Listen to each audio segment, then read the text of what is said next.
So hey YouTube, this is another DVD Spotlight with Wheelchair 21. Today's DVD Spotlight is on the Gamera Guardian of the Universe trilogy. We have Gamera Guardian of the Universe, Gamera and the Attack of Legion,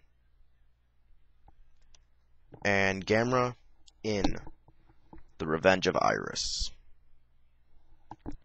In the first movie, let me actually give you a little intro. In the 90s, with the Heisei era being resurrected of the Godzilla Heisei era being a resurrection of Godzilla, Daiei came up with the resurrection to Gamera. And so they made the trilogy starring, let me pronounce her name right, Ayako Fujitani, and she is Steven Seagal's daughter. She was an actress in Suzuki Kaniko's films, which he would later to go direct, an episode of Ultraman Max, a couple of Ultraman episodes, I think, in Max, and along with the Godzilla, Mothra, King Ghidorah, All Monsters Attack. So the movie's about Gamera, the resurrection of Gamera series. In this first installment, Gamera is technically like a created creature by the ancient civilization of Mu to protect them from this first creation that failed, the Gyaos, the giant bird at the back. This is technically just slightly a remake of the original Gamera vs. Gyaos with a modern day, plus adding in the sci-fi supernatural ability that it was created by an ancient civilization, that they're super powerful, and that Gamera is just purposely going to be protecting the world, unlike how he originally was a villain slightly. By fighting the Gyaos are man-eaters. They've been eating people, and they live off of pollution. The more pollution there is, the more Gyaos there will be. Right now there's 3, and Gamera comes in and takes out a few. One Gyaos survives, and then keeps eating and eating more people till it finally grew to the size of Godzilla. To the size of Gamera. My bad. Gamera and Gyaos battle, while the girl,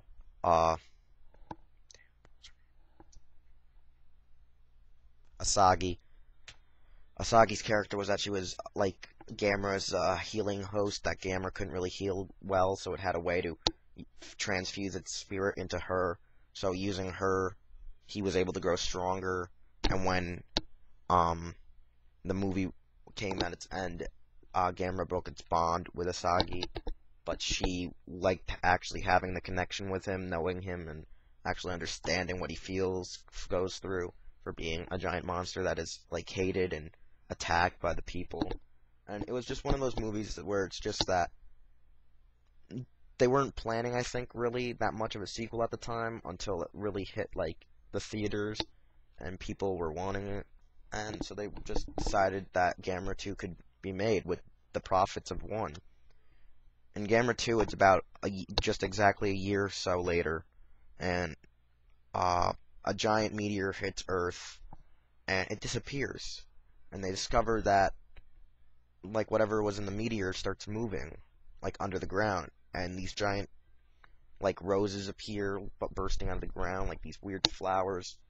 And the flowers have these hosts of alien swarms, these bug-like creatures. And the bug-like creatures are kind of like the mini destroyers from Godzilla vs. Destroyer, which I haven't reviewed that movie yet, but I will eventually. Little bugs take over, and then eventually there's a giant queen legion bug. And the giant legion bug is made to protect that the flowers fully bloom and populate and create more of these bugs that it creates. I think this was the idea off of Blue Seed, or whatever it was called, which was another popular anime going around at the time, about bugs and flowers and such.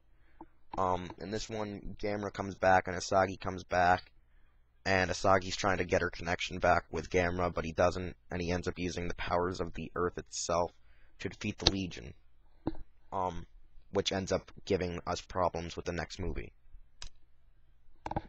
Because of Gamera's breaking its bond with people and to save them and not hurt them because of his injuries, Gamera ended up hurting the Earth by using the Earth to fight off the monsters, creating more pollution and killing off its own life source of the Earth, creating more Gyaos, and Gyaos start reappearing. and legions of them are, and Gamera's just searching the earth, destroying Gyaos. But at the same time, a girl who hates Gamera because Gamera technically killed her parents in the first Gyaos attack, because he fell into a building that her parents were in that she got out of in time. So she hates Gamera, and that while Gamera's hunting down more Gyaos that are still reappearing. She lives nearby this shrine where they say a Ryuseicho lives. And this Ryuseicho, which is like this phoenix-like monster, is like also a people eater and really more of a monster, and is using her hate to try to kill Gamera, because it also sees Gamera as its enemy, because they discover that Gamera was actually created by the civilization of Mu, as it was like one of the guardians of Japan, and Ryuseicho in it are technically mortal enemies. Iris, to try to complete, has to absorb its host like Gamera had Asagi. Iris needs to actually absorb its host, which is this giant tentacle phoenix monster. Asagi tries to reason with the girl Ayana, who made the contract with Iris, to stop it, and not until Gamera fights Iris does Asana break the spell and helps Gamera actually kill Iris. And this one, Gamera gets really, really injured a lot in the movie. He actually loses a limb and defeat Iris. And the movie leaves you at another cliffhanger, where Gamera's walking through the burning city from their battle, while Japan is told that legions of Gyaos are attacking Japan. Gamera senses this and is actually going out to his final battle, technically. People made a lot of fan-made like videos, and actually there was like a fan-made screenwrite for like for that deleted scene, like a contest, to see if they could actually make that like a mini movie of Gamera's final battle of him fighting the Gyaos, which they actually wouldn't use until the anniversary movie called Gamera the Brave, where it was supposed to be Gamera fighting the Gyaos back in the 1970s.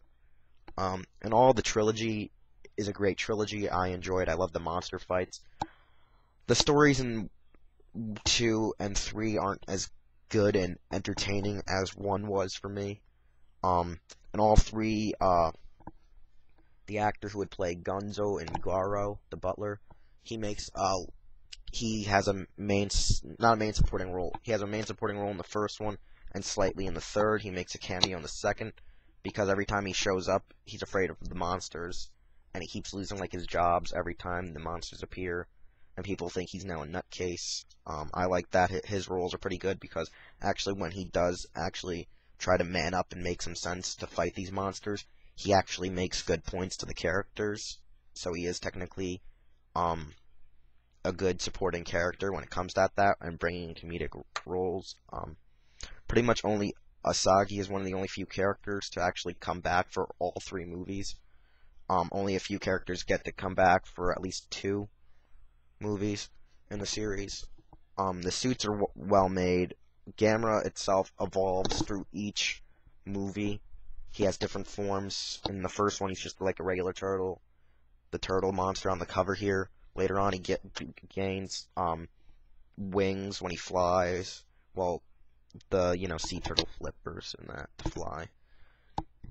And then in the third movie, he gets more monstrous, more dragon-esque turtle, and that more of a dragon turtle theme about him. And as a result, I think that's also because of the evolution of the energy he absorbs. I'm not sure. I really haven't seen all the movies in just subbed form, just dubbed mostly, because this one only gives you the option of dub. In all, I enjoy the Heisei Gamera more than I enjoy the Showa Gamera. I enjoy the Godzilla Millennium more than I do the Heisei, and the Showa more than the Heisei, so technically it's like those 2 better. And Gamera only had 1 Millennium movie, which was for its 40th anniversary. I recommend that you should see these movies of Gamera. They're at least the best ones I've ever seen for Gamera movies. And you can actually buy all 3 as a DVD set, I believe. Or you can buy them singly. I've only found them singly, but because I could never find the actual box set of them, which would have been cheaper. Well, not cheaper, but easier because it would also have all the special features or whatever that it had. I don't really remember what the special features were, but it was a lot of the TV promotional trailers and the actual theatrical trailers for the movie and press conferences. They don't give you subbed really, except for like the trailers, so that will piss you off a lot. That's all I can say. But the Gamera trilogy is a must-see for anybody, I gotta say. It's a must-see, especially especially if you're a Kaiju Iga fan or a Gamera fan. That's all I can say. So I'll talk to you later, YouTube. And Gamera says bye too. Bye.